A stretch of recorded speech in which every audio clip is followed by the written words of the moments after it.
Hello and welcome to The Edge, where we'll take an in-depth analysis of today's top stories by looking beyond the edge. We'll bring you not just the facts, but also deep insights into the topics with expert opinions and social media reactions. Let's make a start with our look beyond the edge.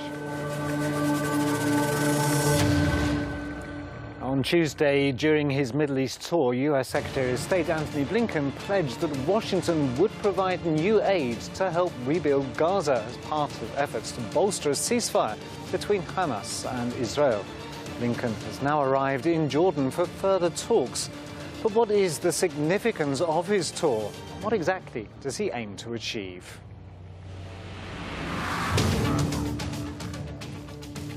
The first face-to-face meeting between US President Joe Biden and Russian President Vladimir Putin will take place next month in Switzerland, with the US administration and the Kremlin currently finalizing arrangements for the summit.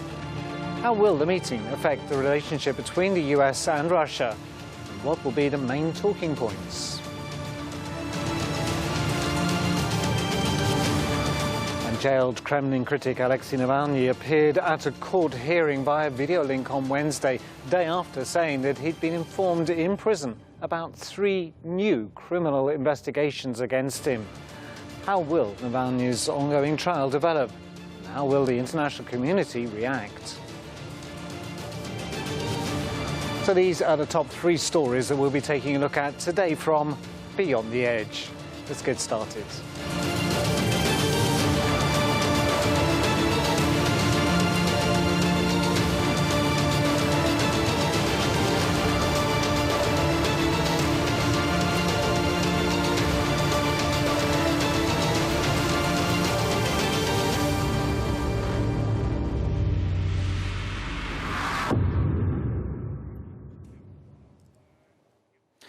During his election campaign, US President Joe Biden promised to restore the relationship with several countries. But what were his promises? Our infographic has more.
US Secretary of State Antony Blinken arrived in Egypt on Wednesday, pressing ahead with a diplomatic mission aimed at shoring up a ceasefire that ended Israel's onslaughts on the Gaza Strip. U.S. Secretary of State Antony Blinken met top officials in Cairo on Wednesday during a Middle East tour aimed at shoring up a ceasefire that ended Israel's worst airstrikes on the Gaza Strip in years.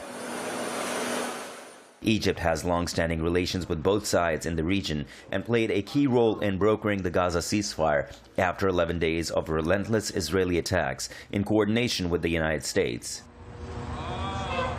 In a brief visit, Blinken met Egypt's leader Abdel Fattah al-Sisi, Foreign Minister Sami Shokri, and intelligence head Abbas Kamel at the presidential palace.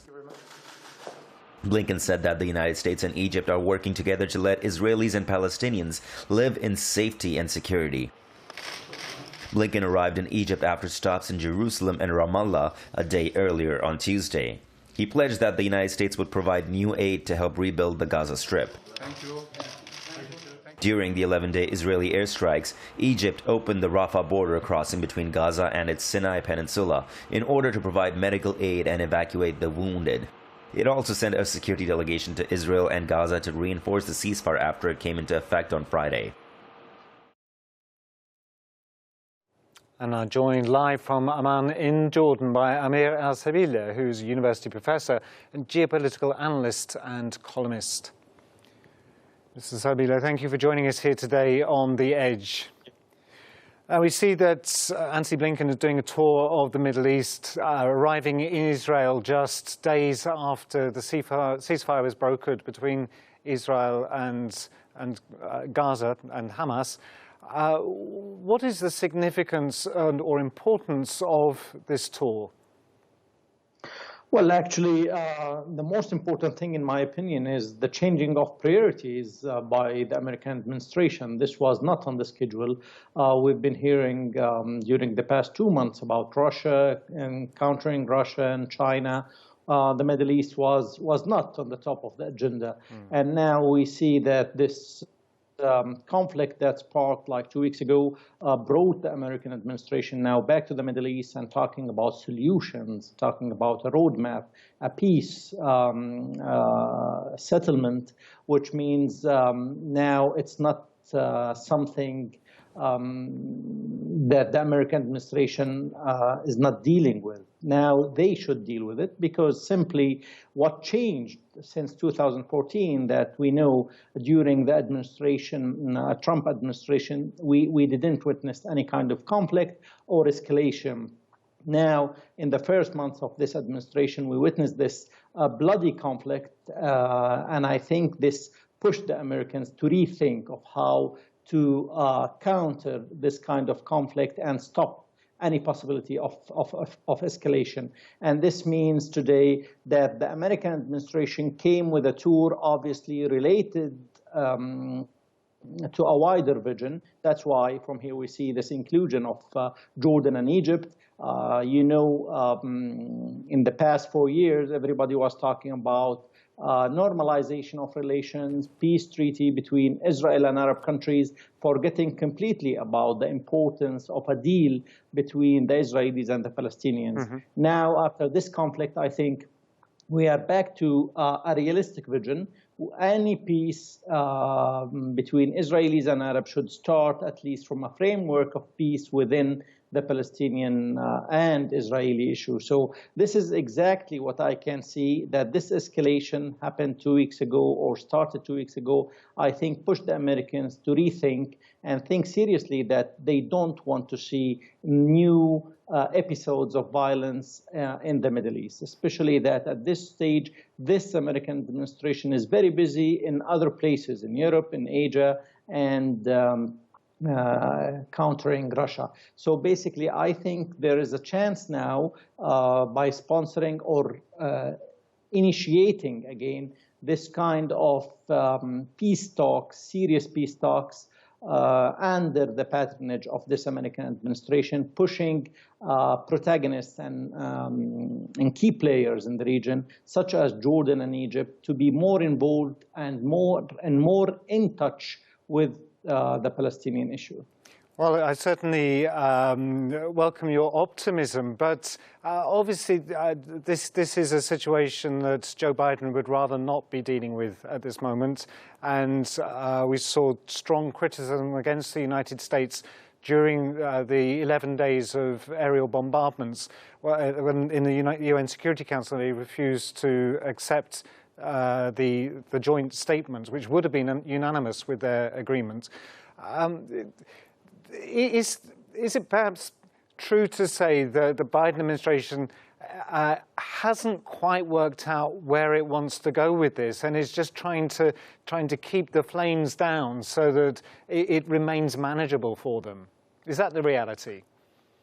Yeah, and let me be frank, I'm not optimist at all. I still hear the same rhetorics and the same theories of bringing people to the table, but without serious, at least for now, I'm not seeing any serious pressure on that. I think you are totally right. This administration was obliged to interfere. So this is what I said before. It was not a priority for this administration. It was not on its top agenda. Now the escalation, the risk that this escalation goes out of control, pushed the American administration to come. And this explains that I don't think that they were really aware of what to do. So basically now this tour, it's mostly, I think it's a fact-checking, or it's like exploring the situation and try to at least put an initial framework to start with. So I'm not optimistic that we will reach a deal. We still have a serious problem in Gaza. We still have Hamas. And as you know, Americans and all the international community does not deal with Hamas. But Hamas is reality now. It's in Gaza. How are we going to deal with the rebuilding of Gaza or with the whole issue of or parts of this conflict, excluding Hamas? So this is the point, and maybe that's why we are using now Egypt as back channels, Jordan, to start in a way looking for a framework. I'm not optimist, but I think that this administration was obliged to interfere, and this obligation might push them to think in a more concrete way to offer some solutions for both parties in order to keep stability and not to risk that this escalation goes beyond even Gaza. Yesterday, when Blinken was speaking alongside Benjamin Netanyahu from Jerusalem, he was choosing his words very carefully and intimating that the consulate would be opened in East Jerusalem for the Palestinians. Also talking about the devastation in Gaza and how America would be giving funds towards that. But at the same time, very much saying, I stand next to Netanyahu, I stand next to Israel. This of course, is a very sensitive time as well for Netanyahu, as Israel's trying to form a new government. So there's still an awful lot of show politics going on, I feel. Have I read it right? Yeah, it is. I think politics is everywhere. Everybody trying also to make use of the situation, from Netanyahu, who was suffering seriously, from losing his chance to form a cabinet, now to lead an emergency situation. He might be, and still, if Lapid fails in his last attempt, he might still be in power till September and then go for election again. You have Egypt, who was fearing as well this administration and the priority of this administration when it comes to liberties, human rights, democracy, and the first phone call between Secretary Blinken and Sameh Shoukry 2 months ago was basically this was the topic. And now we are, like the Americans are praising Egypt for its role to achieve the ceasefire. So Abbas himself postponed the elections, and he was criticized by the international community. Now everybody is talking to him also to help saving and finding an exit strategy for this situation. So if we look from all sides, there's a side of benefit in politics for every protagonist. So basically, I think there's much politics in this, and I don't see serious, concrete vision toward implementing at least, let's say, a solution that might satisfy all parties. Do we see, or have we seen Blinken putting, or Joe Biden even putting any pressure yet on the Israelis to stop their evictions and to stop the attacks on civilians in occupied Palestinian territories, particularly at Al-Aqsa Mosque? We haven't yet seen that followed through on. That would be such an easy thing, I would imagine, to achieve. Oh, well, you know, it's not easy also when it comes to kind of forcing Israel to do or to stop its policies. You know, even yesterday, when it comes to Iran, Netanyahu insisted to say that Israel preserved for itself any action, a unilateral action, that they think it's important for their national security. I think, no, there was no serious pressure on the Israelis. Actually, on the contrary, this administration wanted to maybe be diplomatic, but at the same time to ensure Israel that there's no serious change in the position of the American administration when it comes to the safety, security of Israel, which means we don't have till now any serious pressure. But at the same time, there is now talks about what to do, what's next to rebuilding Gaza, enforcing the Palestinian Authority, and this might be very nice, a rosy picture, but I think in reality this is difficult to be achieved and there are many obstacles that this administration will face soon. So basically, I don't expect much pressure at this stage, but maybe if there is a concrete vision that will come out of this at least tour, after maybe there we would expect some more like serious pressure from the American side on the Israelis. Well, I appreciate. It's not an easy solution from anyway. Although on paper, it sounds easy to say release the blockade on Gaza, bring prosperity to the Gazans, and then there won't be any trouble. Well, of course, it's harder to bring it into reality. But what about the rest of Blinken's tour? Blinken left Israel yesterday. He visited Egypt, and now I believe is in your country, in Jordan. How is the rest of the tour progressing, and what is he bringing along with him outside of these Palestinian-Israeli talks? Well, when it comes to Jordan, it's important as well that, in a way,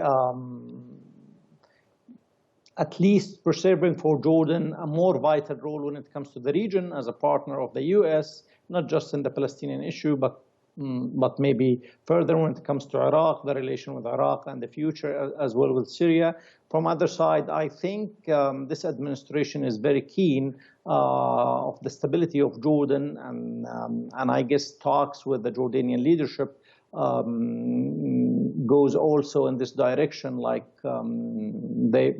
they are much interested in helping Jordan as well in overcoming difficulties in post-COVID era, the coming phase that Jordan might face many difficulties when it comes to economic and social issues. And I think there is an ensuring of the role of His Majesty King Abdullah when it comes to the regional Middle Eastern politics. And this is what I can see so far, but it's just ensuring the importance and the deep relations between Jordan and this American administration in particular. Do you think that this first tour is maybe a refresher tour for Blinken, and that unexpectedly he may be spending a lot more time in the Middle East than they had anticipated for this administration? Well, I'm sure about this. Like, this conflict was a bit surprising, the consequences of this conflict. I think the Palestinian issue was totally forgotten.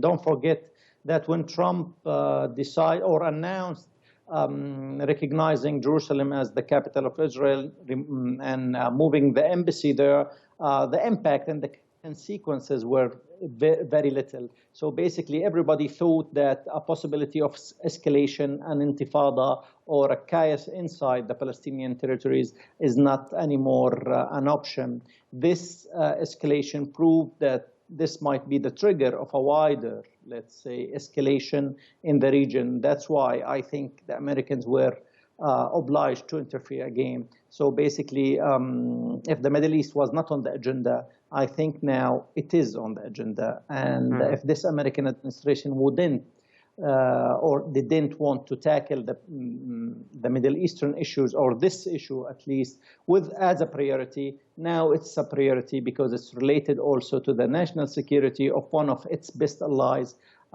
Israel, and its other allies like Jordan and Egypt. And what's interesting, in sparking a reaction from Hamas, as it did following the ALEXEI attacks on the worshippers, it's also totally changed the dynamics back home for in America with the representatives in the House, in the Congress.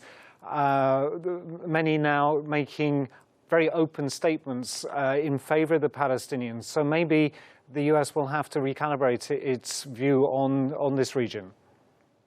Well, I don't know if this is these remarks or statements are being interpreted in the foreign policy. I doubt that they will have this at least influence. It might be something for sure. This is an escalation, and the Palestinian issue was promoted differently this time. It managed at least to reach a very wide audience. And I think it's different than any other escalation for sure. But I think when it comes to politics and realpolitik, it's a bit difficult for this American administration to take radical, let's say, positions and changing positions toward the Israeli policies. Well, ALJAZZAR, thank you so much for joining us here today on The Edge and giving us your analysis. Now, Blinken's Middle East tour comes amid increased domestic pressure on the Biden administration to hold Israel accountable for rights abuses against Palestinians, as well as mounting criticism of US support for and arms sales to the Israeli government. We'll keep reporting on the results of Blinken's Middle East tour. For now, let's move on to our next topic, which is having a look at US-Russia relations. The US and Russia have a long history of confrontation. Our following infographic has more about their relationship.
Joe Biden said last month that he'll be meeting face-to-face with Russian President Vladimir Putin at some point soon. Well, we now have a date and a location. US President Joe Biden and Russian President Vladimir Putin will meet in Geneva on June the 16th, amid sharp disputes over election interference, cyber attacks, human rights and Ukraine. Both countries have lowered expectations for breakthroughs at the summit, with neither in a mood to make concessions on their many disagreements. The White House said that the two leaders will discuss the full range of pressing issues as we seek to restore predictability and stability to the US-Russia relationship. The Kremlin said in a statement that the two leaders will discuss bilateral ties, problems related to strategic nuclear stability, and other issues including cooperation in the fight against COVID-19 and regional conflicts. Biden has previously said that he wants Putin to stop trying to influence US elections, halt cyber attacks on US networks emanating from Russia, cease threatening Ukraine's sovereignty, and release jailed Kremlin critic Alexei Navalny. The White House has avoided describing Biden as seeking a reset in relations with Putin, a term often used by former US presidents as they sought to improve relations with Russia. I'm now joined live from Florida in the United States by Bülent, who's a political analyst. Bülent, thank you for joining us today on The Edge. It seems hard to believe, but it's almost 3 years since we saw Vladimir Putin and Donald Trump, the former US president, exchanging a football. But the meeting which will be coming up now on the 16th of June between Vladimir Putin and the current US President Joe Biden is likely to be very different from that one. What do you make of this this forthcoming meeting? Well, the relation between the United States and Russia definitely is on a different course compared to the last 4 years during during Trump administration, where it was pretty much of a soft and more friendly relation between the two presidents for 4 years, is now followed by a more classic and more tense relation between the two countries. that is for sure. And this is all happening with a background of few gigantic events such as the COVID-19 and also the environmental disasters, the climate change, where in both the United States is looking to Russia as a cooperative partner and try to build relations between the two countries on such critical issues going forward. Having said that, on the diplomatic front, there are some tense issues on the table, such as the cyber attacks by Russia. And the U.S. made it quite clear that they're not out there to raise the bar and to escalate any further by attacking back Russia in multiple times on the same issue, but rather find a way to ensure that such incidences would not happen in the future. However, there will be a retaliation back in some measurable means, and that remains to be seen. And on other fronts, such as in areas of Middle East, such as in Syria and so forth, the issues are going to be either collaborative or competitive, depending on the subject matter, such as a joint acts of Daesh terrorism. There is a camaraderie between the two countries, but when it comes to domination in Syria, we can't say that the U.S. and Russia are on the same page. So it's rather complicated, and also that extends to the entire Eastern Mediterranean region, as well as in the North Africa, including Libya. So there are, as I said, many issues. And last but not least, the civil rights issues, the democratic developments in Russia. United States sees Russia as an authoritarian regime, and the behavior of President Putin and his aides towards the opposition leaders is highly criticized, as we know. So that is also another subject matter that President Biden has on his agenda. Of course, on a personal level, when Biden was recently asked if he agreed with the description of Putin as a killer, he actually agreed. So this could be an awkward moment for the two of them to come face to face.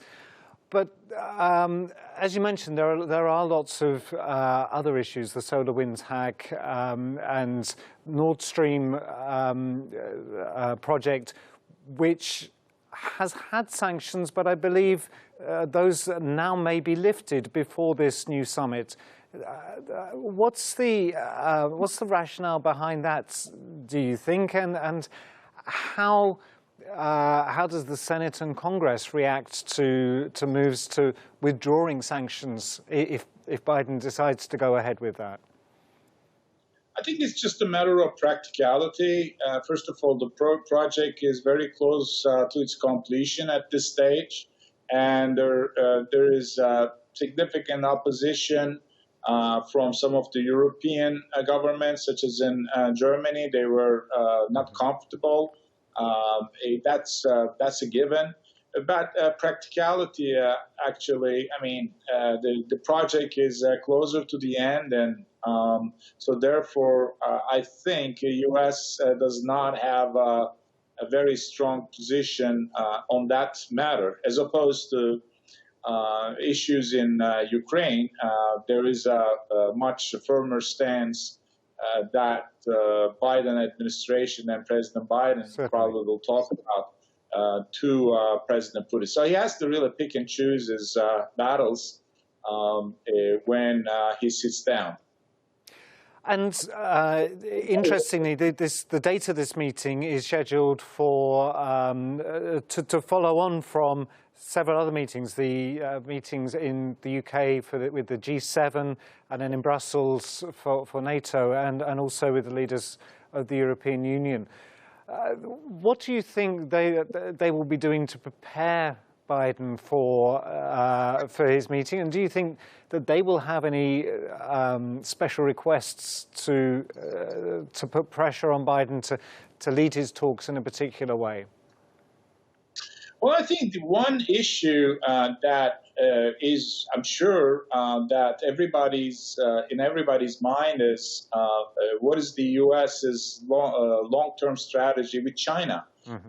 Now, China is definitely such a big element, such a big actor in the international scene, and the relations between Russia and China vis-a-vis Russia versus United States, it's all such a dynamic equation, and I'm sure that there will be some very interesting openings along those lines. That's one area that some folks in Washington, D.C. is speculating about as a new way of approaching Russia, bringing China into the picture and what to do about it in 21st century. So that's one element.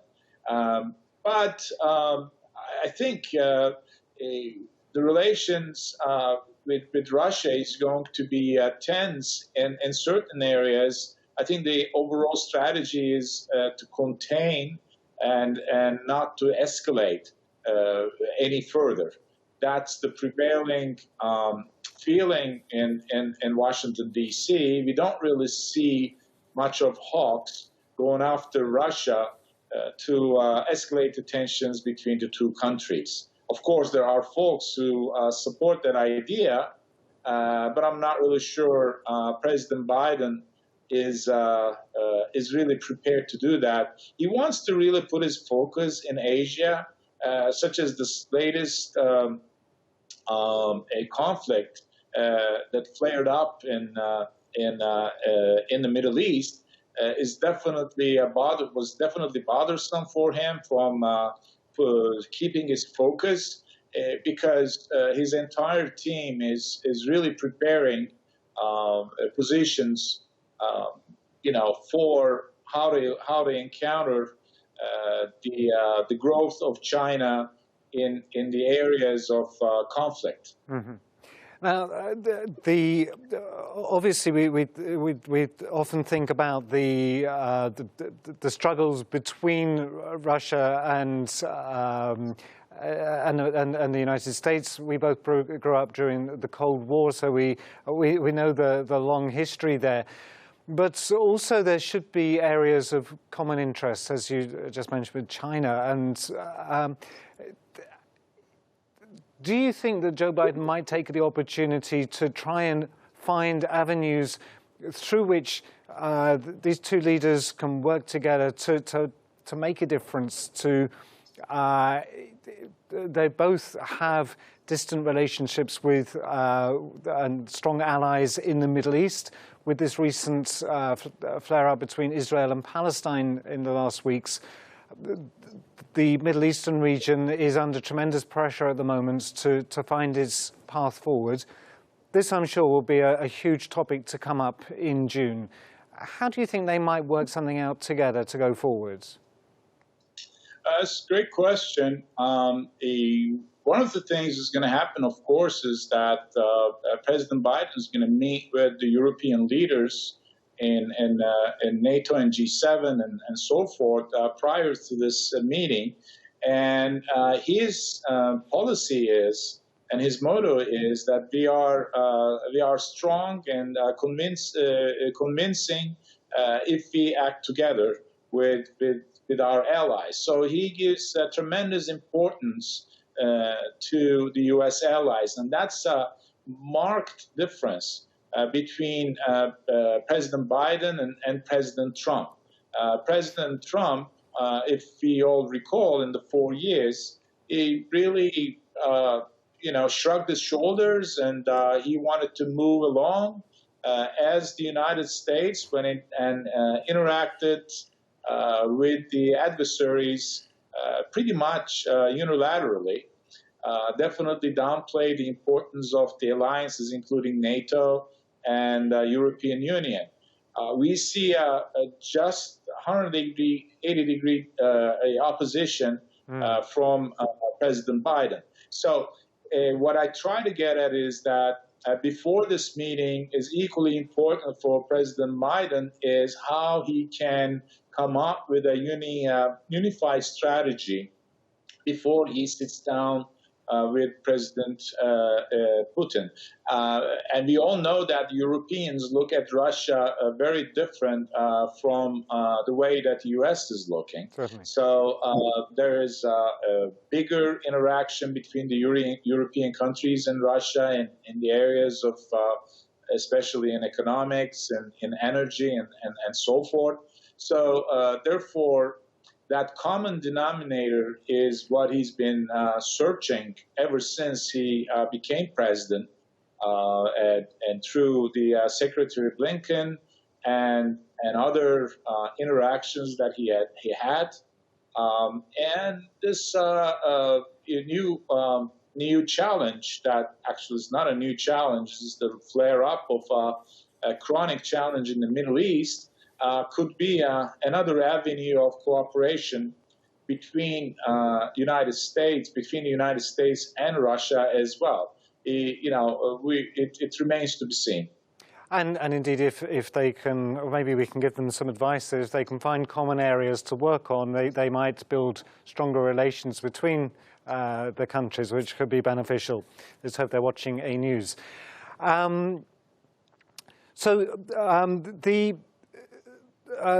Putin has been in his role for a long time. Biden was vice president previously, and the Secretary of State Blinken also has a long experience. Interrupted, as you said, by Trump, who maybe damaged relationships with many of the long-term allies of the United States. Does this put Putin in a stronger position now than he would have been had Trump not upset the apple cart, so to speak? I think so, because one of the things that the European countries are saying, United Kingdom, Germany, France in particular, when President Biden said America is back, all said, yeah, we see, but is it really stable? For how long? So there is still a doubt within the Western alliance for the prospect of the United States. In other words, was Donald Trump a passing exception in the history of the United States, or is this something that we're going to be seeing again coming 4 years from now? And it could be we could start to see the evidence of it 2 years from now in the midterm election, because now the Republican Party is clearly a Donald Trump party. Is no longer a classic GOP where a presidential candidate loses and goes home and quietly and the new figures emerge. No, it did not happen. And Donald Trump is a very strong figure in the United States still, definitely dominating the GOP. And there's a quite likely situation that in the midterm elections, the GOP could gain back the majority at least in the House, or maybe even in the Senate. So there's all these question marks that are lingering in the air, because there's a significant difference between the approach that a Donald Trump GOP would look at the foreign diplomacy than a Democratic president would. So that maybe one big advantage to President Putin, this this tentativeness that goes on in the U.S. side. Well, certainly with uncertainty at home, that maybe underpins why the U.S. Secretary of State Antony Blinken said after meeting the Russian Foreign Secretary Sergei Lavrov, he said that Biden's goal is a predictable, stable relationship with Russia. Maybe he wants to find stronger friends outside. Let's certainly hope so. Blinken, thank you so much for joining us here today on The Edge. Pleasure speaking with you as always. Thank you. Our tensions have been high between Russia and the United States for some while, especially in recent weeks, despite US President Joe Biden's promise to repair international relations. Meanwhile, Russia is also facing domestic problems. The meeting between Biden and Putin will show how things develop. For now, let's move on to one of Russia's domestic problems, the Navalny case. Alexei Navalny has been a prominent organizer of street protests and exposed corruption in the Russian government. This infographic explains the story from his poisoning to his imprisonment.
Jailed Kremlin critic Alexei Navalny appeared at a preliminary court hearing via video link on Wednesday. Navalny is suing his prison over what he alleges is its illegal failure to supply him with books of his choice and censorship of the newspapers he reads. Jailed Russian opposition leader Alexei Navalny took part via video link in a preliminary court session on Wednesday. In February, Navalny added a 2.5-year sentence that stemmed from a 2014 embezzlement conviction that he has rejected as politically motivated. Мало того, что я помещен всегда непосредственно на кровать, которая находится вот прямо под видеокамерой, всегда. В течение светлого времени суток, каждые 2 часа, я должен отмечаться как склонный к побегу, а ночью, вот в течение определенного времени, в течение почти месяца, но просто было невозможно спать. Navalny had filed a complaint against his prison, claiming articles were being cut out of newspapers he subscribed to. He also expressed his willingness to withdraw the lawsuit in the case of the colony, putting an end to the practice of removing articles from his publications. In remarks posted on Tuesday on his Instagram, Navalny said that investigators told him about 3 new criminal probes against him. Investigations against Navalny will remain on the agenda in the coming weeks as the international community calls for his release. We'll keep you updated. Now, before closing our programme, let's have a look at social media to hear your voices and reactions on top stories shared with the hashtags Biden Putin.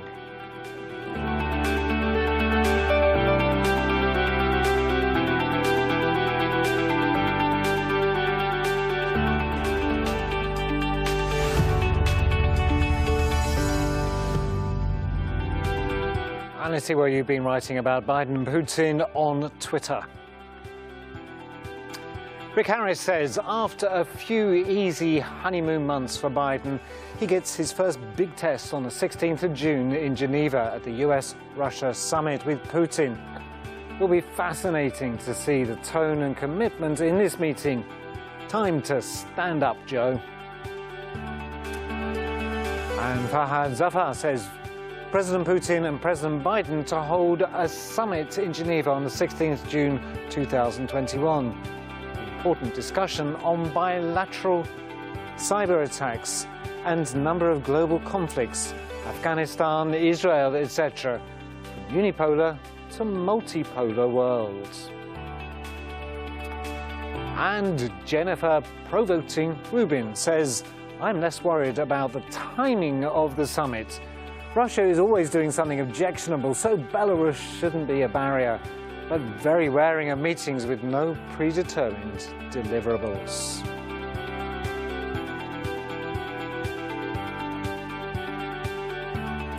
Let's take a look now at our video of the day, which tells the story of a Syrian artist, Akram, who fled Syria and continues his work now in Turkey.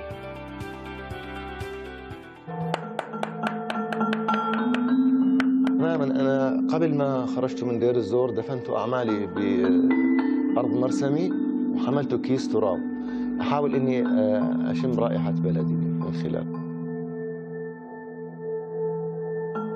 منذ الطفولة وأنا أتعامل بمسألة الفن أمامي أشاهد دائما الفن، يعني مشاريعي بكامل هي الحالة الإنسانية قبل الحرب وبعد الحرب.